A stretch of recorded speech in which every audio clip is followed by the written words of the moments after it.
राधे राधे। निर्जला एकादशी कैसे करनी चाहिए? निर्जला एकादशी का महात्म क्या है? निर्जला एकादशी हमको देती क्या है? ये कई सारे प्रश्न हैं और आज मैं चाहूँगा थोड़े बहुत इन प्रश्नों का कुछ आंसर आपको मिल सके। ज्येष्ठ शुक्ल एकादशी को निर्जला एकादशी कहते हैं और हमारे तीज त्योहार व्रत प्रत्येक ऐसा संबंध है जो इस जीव को परमात्मा से जोड़ता है, देवताओं से जोड़ता है। हमारी हिंदू संस्कृति में, सनातन परंपरा में, वेद परंपरा में कोई भी तीज त्योहार एक बहुत बड़ा फल देने वाले होते हैं। हालांकि कई वैज्ञानिक, जो विज्ञान को मानने वाले, आधुनिक पढ़े लिखे लोग, विज्ञान को मानने वाले लोग इन चीज़ों को इग्नोर कर सकते हैं या कह सकते हैं कि वो उसको नहीं मानते, परंतु जो इस सृष्टि के मूल को जानते हैं वो इस बात को मानते हैं। और वैसे वैज्ञानिक भी मानते हैं इस बात को कि व्रत अगर 1-2 दिन महीने में अगर भोजन न किया जाए तो शरीर की जो स्थिति है वो थोड़ी स्वस्थ रहती है और अच्छी रहती है। तो इसीलिए महीने में 2 एकादशी होती हैं और दोनों एकादशी का व्रत करने वाला व्यक्ति देवताओं की नज़र में बड़ा श्रेष्ठ होता है और वो कभी नरक में नहीं जाता है। जो निर्जला एकादशी है वो 10वीं से लेकर द्वादशी तक, 10वीं की रात्रि से लेकर द्वादशी के भोर तक, मॉर्निंग तक, इसमें जल ग्रहण नहीं किया जाता है। जैसा कि इसके नाम से ही पता है, निर्जला, जिसमें जल नहीं स्वीकार्य हो वही निर्जला एकादशी है। इस निर्जला एकादशी का महात्म क्या है, इसकी पूजा विधि क्या है, हमको कैसे पूजा करनी चाहिए, तो वो संदर्भ में थोड़ी सी हम चर्चा करते हैं। एक बार की बात है, वेद व्यास जी महाराज पांडवों के पास पधारे थे। तो पांडव में द्रौपदी जो चारों भाई थे वो व्रत रखते थे, लेकिन भीम व्रत नहीं रखता था। जैसा आप सभी जानते हैं कि भीम बड़े ही भोजन प्रिय थे, उनको भोजन बहुत प्रिय लगता था। तो पितामह जब वहाँ पर पधारे व्यास जी, तो पांडवों ने, धर्मराज ने कहा कि हमारा छोटा भाई भीम जो है व्रत नहीं रखता है। तो व्यास जी ने पूछा, भाई ऐसा क्यों? तो उन्होंने कहा, प्रभु आप जानते हैं कि मैं व्रत नहीं रख सकता और मेरे भाई तो व्रत रखते हैं, मैं नहीं रख पाता, भूखा नहीं रह सकता हूँ। कोई उपाय बताओ महाराज जो कम में ही सब कुछ हो जाए।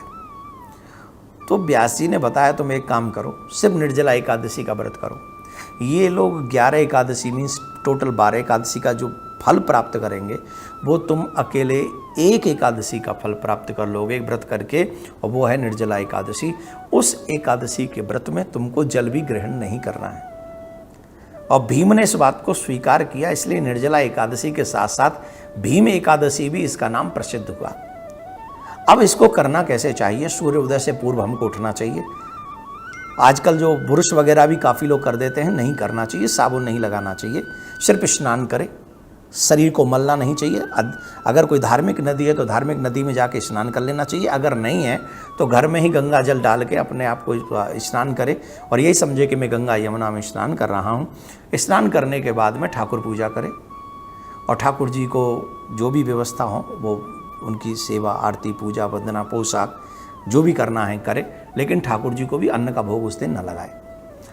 उसके बाद ज़्यादा से ज़्यादा उस दिन उस व्यक्ति को ओम नमो भगवते वासुदेवाय इस मंत्र का जाप करना चाहिए। इसी एकादशी, निर्जला एकादशी वाले दिन हो सके तो गौदान करनी चाहिए। गौ के साथ साथ एक गढ़ा, मटका जल में भरकर, कपड़े से ढककर, कोई भी स्वर्ण थोड़ा सा लेकर एक ब्राह्मण को दान करना चाहिए। इस दिन किए हुए दान पुण्य, निर्जला एकादशी के दिन जो लोग दान करते हैं, उस दान का इतना बड़ा महात्म्य है कि कुबेर भी उसकी प्रशंसा नहीं कर पाता है। बहुत बड़ा फल निर्जला एकादशी के दिन व्रत का, दान का और गौ दान का बहुत बड़ा फल हमको लेके देता है। इस दिन हमको सावधानी जो बरतनी चाहिए वो बरतनी चाहिए। हम लोग असत्य भाषण न करें, हम लोग क्रोध न करें, हम ब्रह्मचर्य का पालन करें। संभवतः दोपहर में न सोएं, हो सके तो रात्रि में भी न सोएं, जागरण करें और पृथ्वी पर शयन करें। अगर शयन करना ही है तो पृथ्वी पर शयन करें। कुछ नियमों का किसी को कष्ट न दें। जो नियम छोटे छोटे हैं, जो दिखने में छोटे हैं, आप इजीली कर सकते हैं।